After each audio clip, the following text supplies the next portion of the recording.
శుభ మధ్యాహ్నం అందరికి. నా పేరు భవిష్యశ్రీ. నేను 2వ తరగతి చదువుతున్నాను.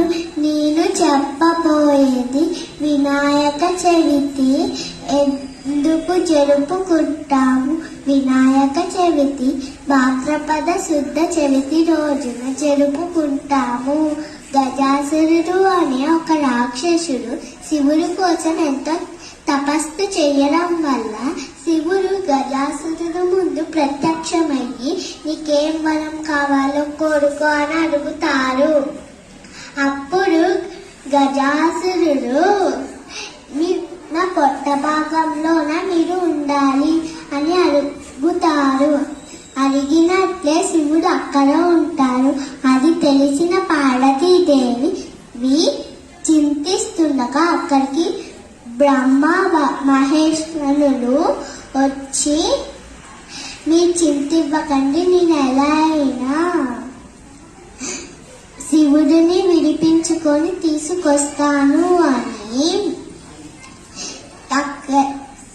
నందిని గంగిరెద్దుల వేషం వేసి బ్రహ్మ విష్ణువు మారు వేషంలో వెళ్ళి గజాసురుడు ముందు డోళ్ళు వాయిస్తారు.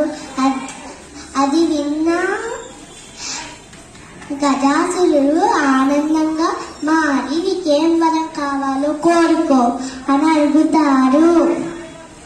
అప్పుడు నంది మీ పొట్ట భాగంలో ఉన్న శివుడిని మాకిచ్చే అని అడుగుతారు.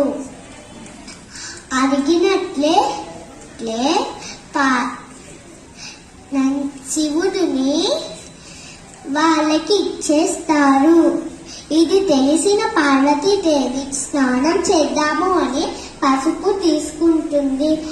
అబ్బా, ఈ పసుపు ఎంతో బాగుంది అని దాంతో ఒక బొమ్మని చేస్తుంది. ఆ బొమ్మలోన ఏదో తక్కువైందని ఆలోచిస్తుండగా ఆ ప్రాణం తక్కువైంది అని ప్రాణం పోస్తుంది. అది ప్రాణము వచ్చాక ఆ పుత్రుడికి పార్వతీదేవి వినాయకుడు అని పేరు పెడుతుంది. నాయన వినాయక, నేను స్నానానికి వెళ్తున్నాను. నువ్వు ఎవ్వరిని లోపలికి రానివ్వకుండా ఇక్కడ నా కావలి కాస్తావా అని అడుగుతారు. అని చెప్పి కొన్ని కుడుములు ఇచ్చి లోపలికి వెళ్తుంది. అంతలోపు అక్కడికి శివుడు వచ్చి వస్తుండగా గణేశుడు మీరెవరు, నువ్వెవరు, లోపలికి వెళ్తున్నావు, నువ్వు వెళ్ళొద్దు అని అడ్డుపడతారు. అప్పుడే శివుడు మరియు వినాయకుడు మధ్యన గొడవ మొదలవుతుంది. ఆ గొడవలోన శివుడు తన త్రిశూలాన్ని గణేశుడి తల మీదకి విసిరి తన తలని కంటిస్తాడు. అప్పుడు శివుడు గొంతు విన్న పార్వతీదేవి పరుగెట్టుకుంటూ వచ్చి అక్కడ పరున్న తన పుత్రుడిని చూసి ఎంతో ఏడుస్తాది. పసిపిల్లాడిని చంపేస్తావా అని ఏడుస్తాది. శివుడు సైన్యంని పిలిచి ఎవరైతే ఉత్తర దిక్కున తల పెట్టుకొని పడుకుంటారో వారి తలను తీసుకురండి అని పంపిస్తారు. అప్పుడు ఏనుగు తలని తీసుకొస్తారు. ఆ ఏనుగు తలను తీసుకెళ్ళి అక్కడ అతికించి